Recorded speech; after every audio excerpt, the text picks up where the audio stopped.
Chisa has been out for almost a week now, and after multiple tests, it's finally time to analyze her actual pull value. Starting with her kit, she's a healer and support unit who provides defense shred for the entire team. And despite having a complicated looking setup, Chisa is actually very simple to use. Your main goal is to apply a mark on enemies to trigger Havoc Bane. You can do this by using her elemental skill, her enhanced elemental skill, and her dodge counter. A basic rotation goes like this. Start with her intro, tap her skill to mark the enemy, spam basic attacks, then use her liberation to instantly fill her Forte bar. After that, use her enhanced skill to enter chainsaw mode and spend the Forte bar, and finally swap to the next unit. Her liberation fills around 40% of the Forte bar, so you should use it after filling roughly 60%.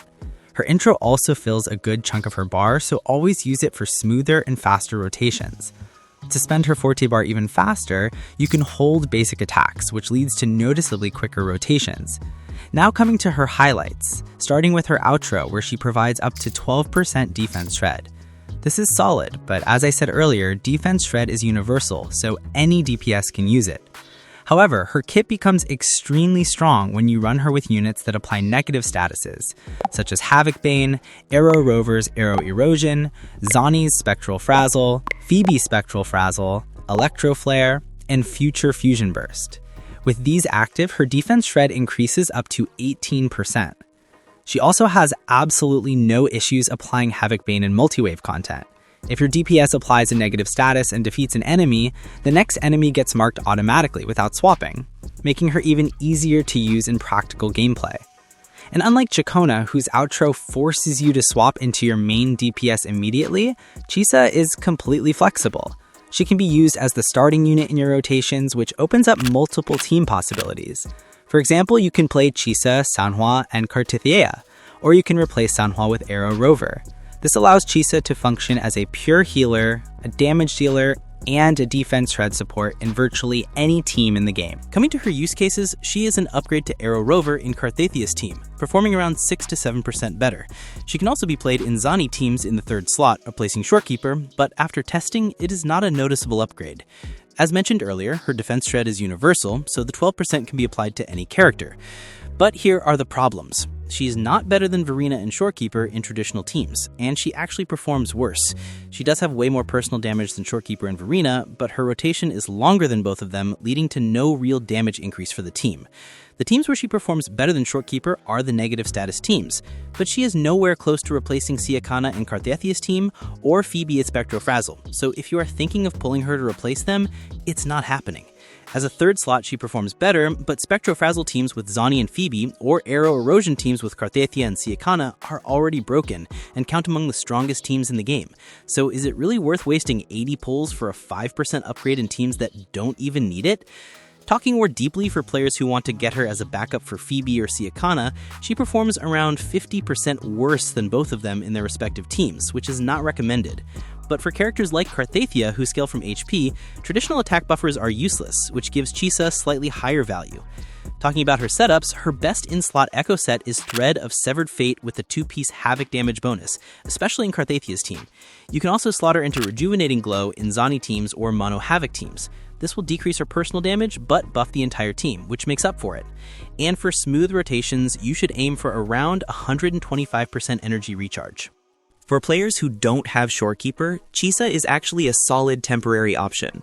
She is not better than Shorekeeper, but she definitely gets the job done thanks to her personal damage and her 12% defense shred. Her only real advantage over Shorekeeper is that her personal DPS is noticeably higher, with most of it coming from her liberation damage. If you want to experiment and use Chisa as a semi-DPS, you can pair her with units like Changli or Rachia. Her rotations change slightly in this case because you may need to hold her enhanced skill to extend her chainsaw mode, but it works. Just remember that she is not designed to be a true DPS. Her main DPS setup, such as Rachia with Shorekeeper and Chisa, reaches around 50,000 DPS at best. Now talking about her weapon.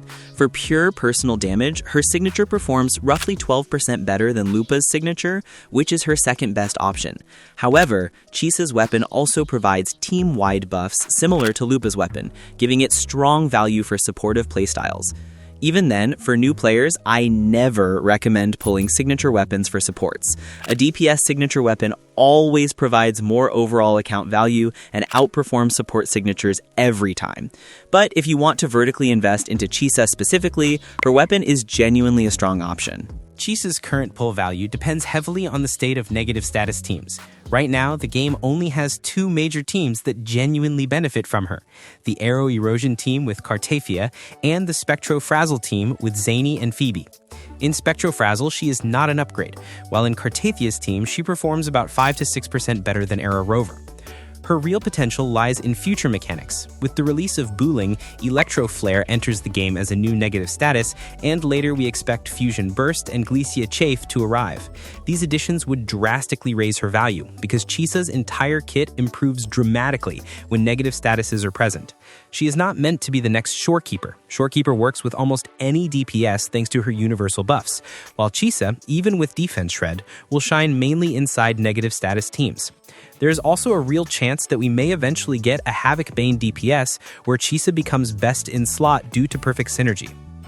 However, Wuthering Waves has a strong pattern. Every major DPS tends to receive a dedicated support, like Cartethyia with Sakona or Zani with Phoebe. If this continues for future Electro Flare DPS or Fusion Burst DPS, Chisa's long-term value could drop sharply, because those units will likely receive their own tailored supports. Within negative status teams, she can still become a universal option, but compared to Shorekeeper, who works with practically every DPS, Chisa will always be more niche. Outside of Defense Shred, she is also a strong healer and can use Rejuvenating Glow effectively in quick swap or dual DPS comps. Her best Echo set for Filova Mono Havoc or Galbrena Echo skill teams is surprisingly Rejuvenating Glow, especially when running both Filova and Galbrena together. Her personal damage is decent, her hit count compensates for the low individual multipliers, but she is clearly not meant to compete with top supports like Yuno. Her value comes from utility, not personal DPS.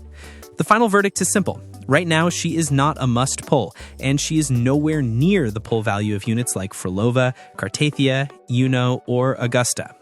Her pull value today is similar to Chi Wang, solid, but not essential. However, we still have less than half of the negative status mechanics implemented in the game, so her future potential is extremely high. If Kuro sticks to the duo design pattern, like Augusta plus Yuno or Cartethyia plus Sakona, Chisa could become one of the weakest long-term investments. But if they break that pattern and expand negative status synergies instead, she could quickly rise into a top universal support for that category. For new players, she is good, but not mandatory, because pulling dedicated future supports is usually more efficient. But for veterans, she is a strong flexibility tool that can upgrade several teams. I hope this helped you decide what's best for your account. Until then,